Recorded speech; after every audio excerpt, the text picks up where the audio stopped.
যশোর জেলা আওয়ামী লীগের সাধারণ সম্পাদক সাবেক সংসদ সদস্য শাহিন চাকলাদারের মালিকাধীন পাঁচতলা হোটেল জাবের ইন্টারন্যাশনালে ভাঙচুর ও অগ্নিসংযোগের ঘটনায় নিহতের সংখ্যা বেড়ে ছাড়িয়েছে 24 জন। 6 আগস্ট মঙ্গলবার সাংবাদিকদের এ তথ্য জানান যশোরের ফায়ার সার্ভিসের সহকারী পরিচালক এম মামুন।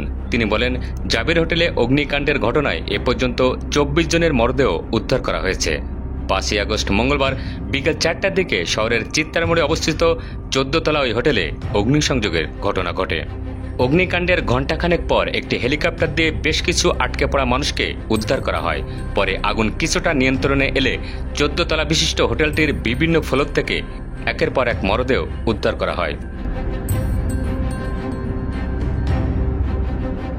যশোর 250 শয্যা জেনারেল হাসপাতালের আবাসিক medical officer doctor Parthapratim Chakraborty সোমবার রাতে জানিয়েছেন, এ পর্যন্ত জাবের হোটেলে অগ্নিকাণ্ডের ঘটনায় 150-এরও বেশি হাসপাতালে ভর্তি রয়েছে, মরদেহ মর্গে রয়েছে।